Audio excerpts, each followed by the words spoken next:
I ranked Niao's relics and people really enjoyed it, so we're going to move on to another ancient. We're going to do Orobas. I'm going to rank each individual ancient's relics in a series over time on the channel. I'll say the same exact thing that I said on the last tier list.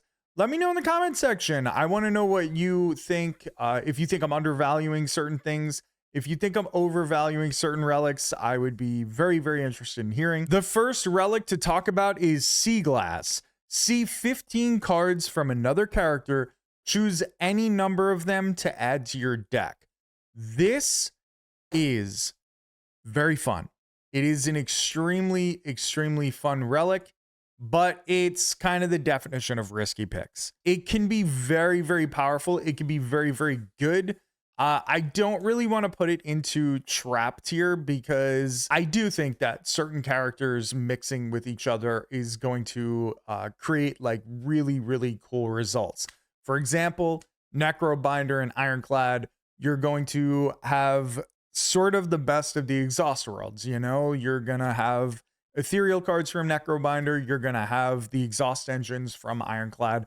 That makes for a very, very fun run. That makes for a very good run, but it really strongly just sort of depends on what character you're being offered. And it also depends, obviously, on what character you are. There's just not a whole lot of times that I would take this over something else unless I was trying to have fun. If this was a tier list for fun, you could easily put Sea Glass into S tier. I have no problem with that. It is extremely enjoyable to mix all the pools of cards and all the different characters and everything. But honestly, like if you're trying to win, Sea Glass usually not the best relic that you can choose from Orobas. And if I'm mispronouncing his name, I'm sorry about that. I don't know how to pronounce any of the ancients' names. I'm going to be honest. Our second relic is Alchemical Coffer. Upon pickup, gain 4 potion slots filled with random potions. Absolutely incredible relic. Most of the time, Alchemical Coffer is just very, very good. Potions are going to help you big time throughout all fights. Also, with those potion slots, you are getting 4 potions. Having more potions is going to allow you to be more prepared against Act 3 bosses. I know this comes way before Act 3, but it's also going to help you prepare for those like sticky moments where your deck is maybe not going to be like perfect against maybe the Act 2 boss. And this is going to be very, very, very helpful. More potions, always a good thing. And more potion slots, also always a good thing. If you use your potions, you can go to a shop and go buy a couple more, add them to your elongated potion belt. And you'll also get a chance to gain more potions at the end of fights, obviously. So filling that is going to be really good so that you can pick the right moment to use them. Driftwood is next. You may re-roll each card reward once. I would drop this into high value because getting a chance to re-roll your card rewards is amazing. You can sort of be a little more picky about what you're going to add to your deck. It gives you a chance to find more rare cards without running into more fights. It gives you a chance to find better cards that fit into your deck and give you good synergies. If you do take Driftwood, obviously you want to run into more fights more often so that you have more choices overall. And Driftwood just always seems to kind of come in clutch, at least eventually, because you're going to be seeing a lot of different card rewards and you're going to be able to mold your deck based on seeing that many card rewards. So I love Driftwood. I think it's very, very good. And I do think it gets a little overlooked sometimes. If you haven't really tried Driftwood too much, definitely give it a whirl. Next up is Glass Eye. And this I will put into the run dependent category. Glass Eye, upon pickup, obtain 2 common cards, 2 uncommon cards, and 1 rare card. Glass Eye is really, really good if you're searching for specific cards.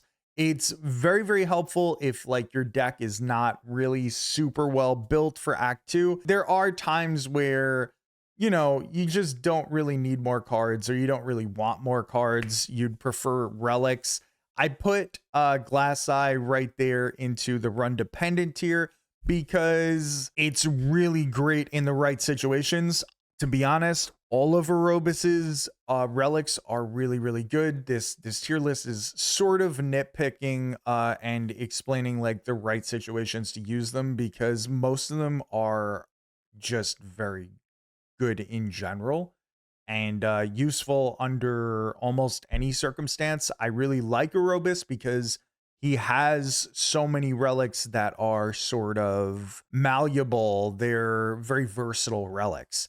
And Glass Eye is one of those. Glass Eye, it's gonna fit right like in the middle of all the relics, because it's a little boring in a sense of just getting like some extra card rewards, including some uncommons and some commons.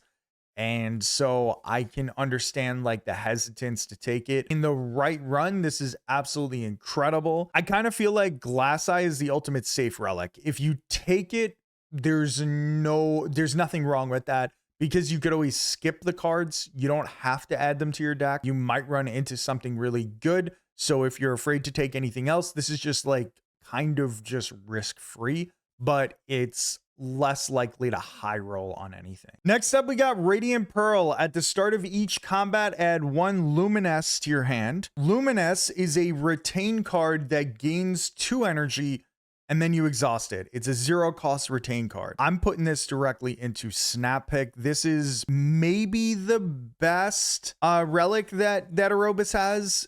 It's a chance for you to gain more energy. It's a chance for you to play it whenever you want.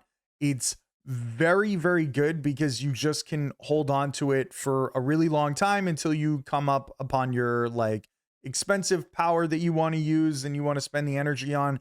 It's just always useful. Again, it's sort of like Glass Eye in the sense that it doesn't really have any downside. It's just extremely useful under any circumstances. The only thing is that it's only a one-time use in each combat because it exhausts. Just very good to have a chance to play some expensive cards. You'll get a chance to kind of diversify your deck in terms of how much, in terms of the energy curve. Next up is Prismatic Gem. Gain 1 energy at the start of each turn. Card rewards now contain cards from other colors. This is honestly high value. This is Sea Glass, but like way better. Now you get a chance to have card rewards from every character. It's a little tough though. You may be new and feel uncomfortable with building decks, in which case it probably goes down to a little bit like maybe a tier 2 run dependent. First of all, it's like really fun to be able to use all the different cards from other characters. It's a chance for you to experiment. The real thing that makes it high value is the extra energy. It is an energy relic, and the downside is genuinely like just have fun. and have a bunch of different cards. There's certain decks that you build after Act 1 that cannot afford to use this, even with the extra energy, because you need other card rewards. A lot of times, like in a silent run, there's a bunch of sly cards that you need maybe, or maybe you need, you know, specific Regent cards because you have a lot of star production. And you don't want to limit yourself on seeing all the options of that character. That's kind of the problem with Prismatic Gem. I don't know, maybe it is like at the top of run dependent tier, but it's just so hard not to put it into high value because of that energy. If it didn't have that energy, this would be risky picks all the way. Because it does have the energy, it's just high value in my mind. The only thing I worry about is that it is technically run dependent, so it's either it's tough to like really rank this. It's either top of run dependent tier or bottom of high value tier. We're gonna keep it in high value for right now, but maybe by the end I'll put it down and put it at the top of run dependent. Next up is Electric Shrymp. Upon pickup, enchant a skill with Imbued, and Imbued is this card is automatically played at the start of each combat. This relic is absolutely broken if you have the right situation.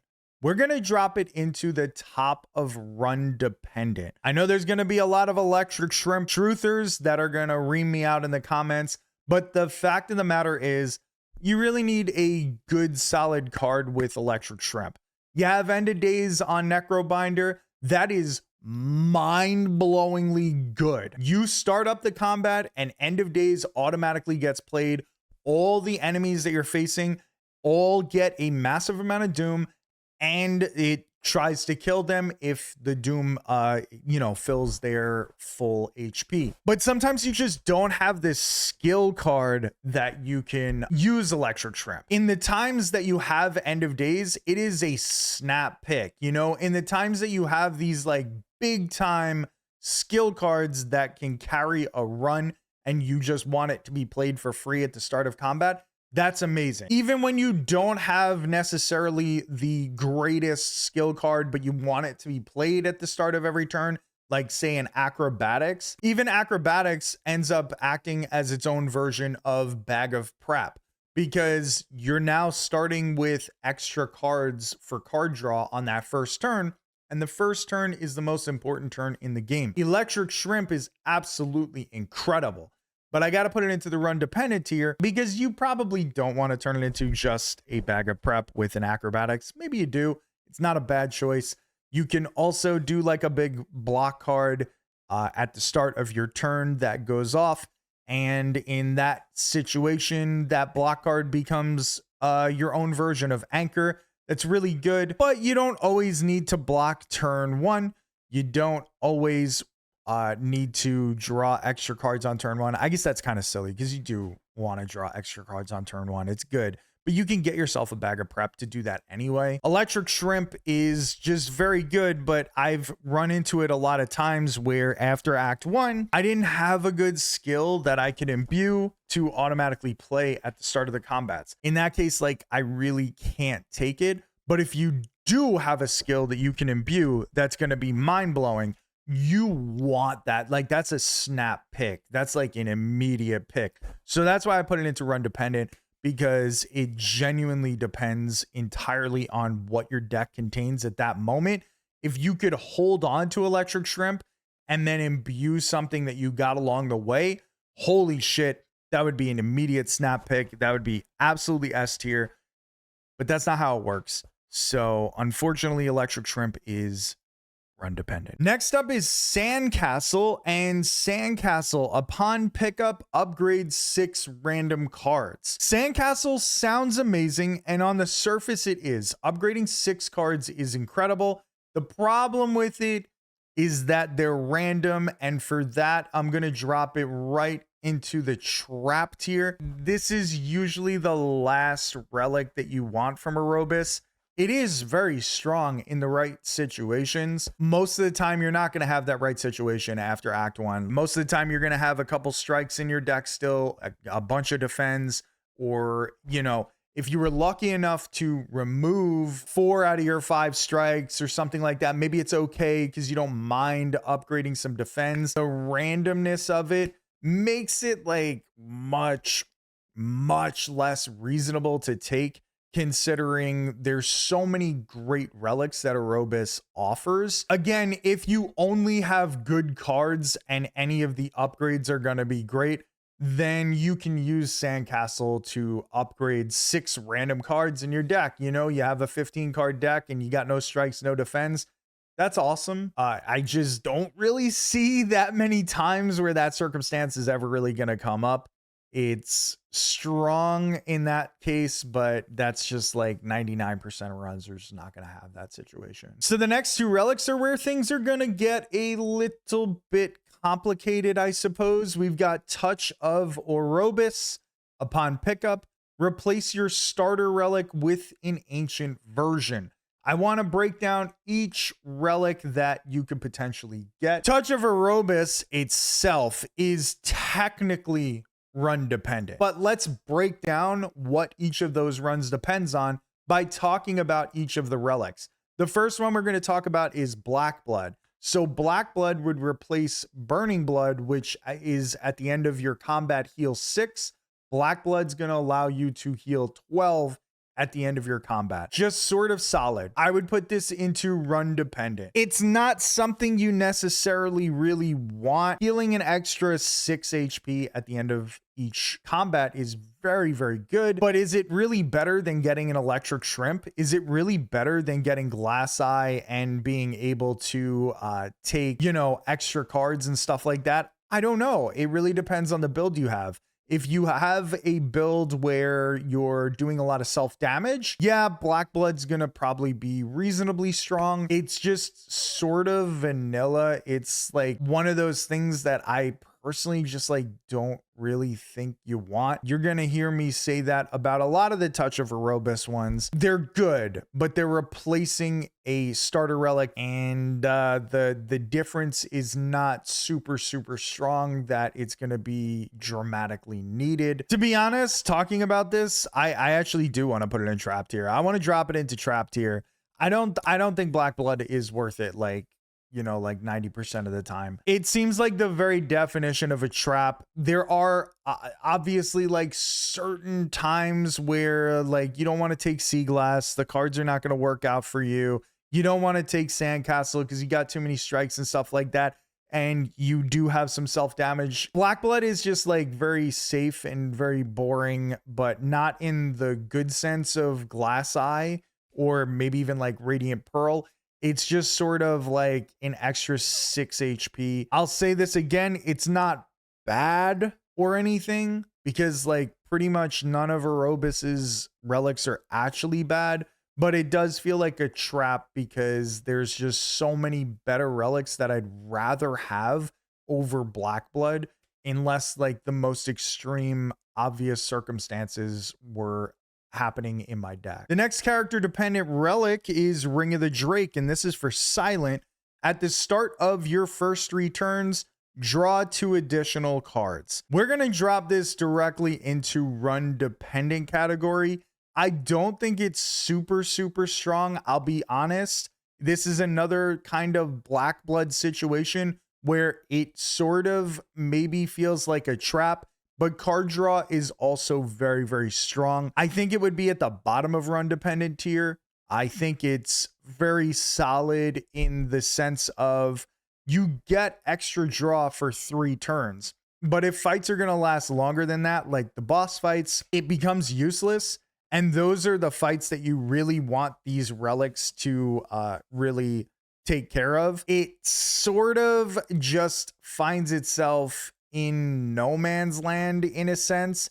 It is very good if you need extra draw or you need something to get to your powers quicker and you need those first 3 turns to set up. You got a big setup deck, you got too many cards in there, then Ring of the Drake is going to be very solid. All in all, like most of the time, you probably don't really want to take something that's not providing you all that you need in like longer fights, in boss fights, in elite fights that you really need a good relic for. Next up, we've got Infused Core, which in the latest beta patch got a little bit of an update. This is Defect's replacement starter relic. At the start of each combat, channel 3 lightning. Lightning deals 1 additional damage. I haven't personally gotten a chance to try this out on the new patch. It was bad before that. Now it seems a little better. Dealing 1 additional damage is almost like giving only your lightning orbs focus. I think that's like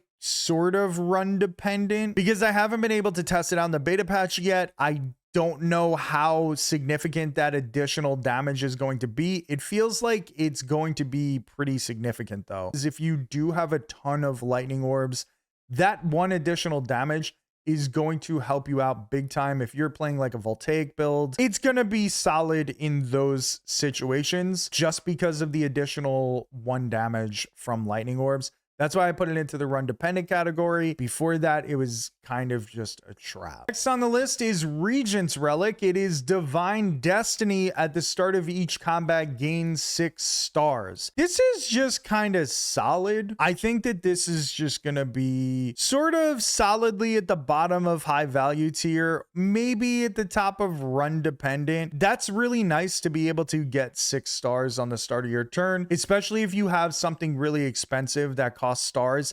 I'm actually going to put it at the sort of the top of run dependent tier, but I do think it's a lot better than Ring of the Drake. I do think it's a lot better than Infused Core. Stars are kind of imperative for Regent. I think there's a good case to be made that it could be a high value relic. I also struggle with Regent a little bit, so let me know in the comments section, hey, I think you're undervaluing Divine Destiny. Maybe I'll play it a little more. I think it's mostly run dependent. I think it teeters on high value. I would still rather have all the high value and snap pick relics over it. I'd still rather have Electric Shrymp over it if you've got a really good skill card. I think Divine Destiny is very, very solid. And most of the time you're going to be using star stuff because that's its strongest package. And also a lot of the times you really want it to start off really strong. I would say that it really teeters in between high value and run dependent. And the final replacement relic that we're going to talk about is Phylactery Unbound or Necrobinder. At the start of each combat, summon 5. At the end of your turn, summon 2. Phylactery Unbound makes Asti super big. If you're working on building Asti, this is just great. This is really solid, high value pick for Phylactery Unbound, in my opinion. I have had a ton of success with this. It has been really, really good. You start with a starter card that deals more damage based on the amount of HP that Asti has.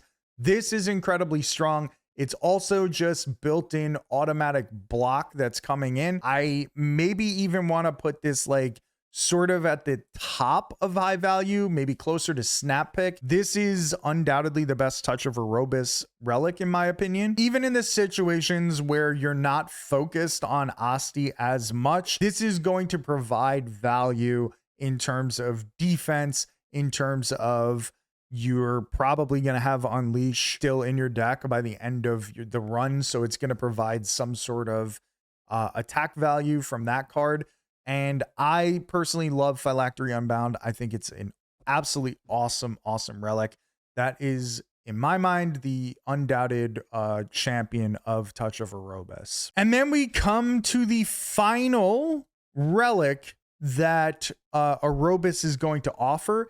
It is Archaic Tooth. Once again, this is to replace a starting card for each character. So we're going to be talking about 5 different versions of it. Upon pickup, transform a starter card into an ancient version. This is kind of the opposite of Touch of Orobas, where Touch of Orobas had a lot of kind of stinkers and sort of borderline picks like Ring of the Drake, Infused Core. But Archaic Tooth, most of these are absolutely broken. Let's talk Ironclad. We got Break. We're dropping Break directly into the high value tier. This deals 20 damage and applies 5 vulnerable when it's unupgraded. When it's upgraded, it deals 30 damage and applies 7 vulnerable. 30 damage, 7 vulnerable, 1 energy. I'm not really sure that on Ironclad you're getting more value for 1 energy. Break is incredibly strong. Well worth the upgrade. Next up, we've got Suppress, which is the replacement for Neutralize. Unupgraded, deals 11 damage, applies 3 weak, and if it's upgraded, it deals 17 damage, applies 5 weak for free. This is a 0 cost energy card. This is one of the most broken cards in the game. Genuinely just an easy snap pick. Weak is the most valuable debuff that you can apply to any enemy in the entire game. It is an innate card, so you know you get to play it on turn 1 and deal a bunch of damage and apply a bunch of weak to an enemy. This is an absolutely incredible upgrade on Neutralize, which is already one of the best starter cards out of any character. It works in just about any deck. It doesn't matter what kind of synergies you're making, what kind of whatever deck you're building. This is dealing a lot of damage, applying a lot of weak, and it's all for free. Speaking of incredible cards, we've got Meteor Shower up next, which is the replacement for Falling Star, a 0 cost but 2-star card that deals 14 damage to all enemies, apply 2 weak and vulnerable to all enemies. This is a great AoE card, and if it's upgraded, the damage goes up to 21 damage to all enemies. Honestly, weak is just that strong. Again, we talked about it with suppress. Weak is really good. It does cost you 2 stars, but generally speaking, Meteor Strike is a card that you can pretty much take on any build, especially going into Act 2. You're probably going to need some AoE. S tier easily for me on this one. Applying weak to every enemy and applying vulnerable is an incredible start. If you can get this on like turn 1, you're really cooking against like any of the elites, Decimillipede, or really just bosses. This is just doing a lot. Speaking of absolutely incredible cards, let's talk about Protector. Asti deals 10 damage, deals additional damage equal to Asti's max HP. That's right. Protector is the upgrade to Unleash, which is already probably the best starter card. If you upgrade Protector, it is a 0 cost card. This is a 0 cost card that maybe does like 100 damage if you build up Asti that high. I was thinking about putting this into high value tier, but honestly, if you're offered this, get cards that make Asti big. This is something that you're not mad at picking up at all. You could argue that maybe it shouldn't be a snap pick. Maybe it should be like down 1 tier. Even if you don't have a ton of max HP for Asti, even just, 7, 8 extra HP, this is dealing a solid like 17 damage from Protector. Actually, you know what? Out of respect to Suppress, because Suppress does 17 for 0 and also applies weak, we'll move Protector to the top of high value tier just to keep things a little more even. If you're not building Asti well enough, then Protector doesn't work out that great. But if you do get Protector, you want to start building up Asti. So it's kind of like this weird give and take, because if you run into Protector, well, now we're going to build up Asti to like massive HP if we can, instead of focusing on whatever other build you've got going on. And the final card upgrade is Quadcast, which is the upgrade to Dual Cast. I'm going to drop Quadcast right into that high value tier 2. If it's unupgraded, it evokes your rightmost orb 4 times. And if you upgrade it, it costs 0. Honestly, just like another beast of a card. I could tell you that any of these 5 cards you could probably put into snap pick. They're just versatile, great cards that are going to do well for you.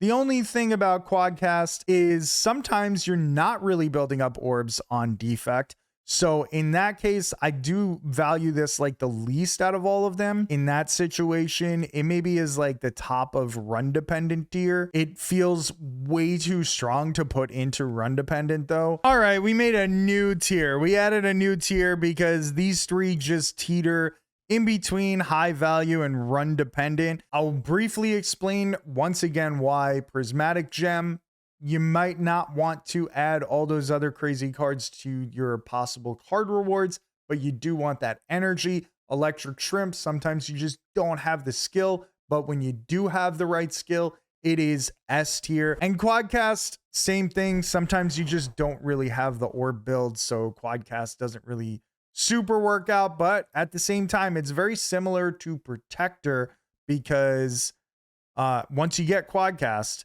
you want to just start building around orbs, and you might change up the way you're building your deck anyway. All in all, Archaic Tooth falls right into that high value category. This is our Orobas tier list. I know sometimes it was a little hard to rank everything because Orobas really honestly has just great relics all in all. Even Sandcastle and Blackblood that I put at the bottom. In other situations, those would be incredible cards, It's just that when you're faced with a choice of Orobas and all of the great relics that he has, you're kind of most of the time are not going to go wrong. I just wanted to put things in a tier list and break down how I think about each of the relics. If you enjoyed this video, give it a thumbs up, subscribe to the channel. Thank you so much for watching, and check out the rest of the videos that are in this relic tier list series.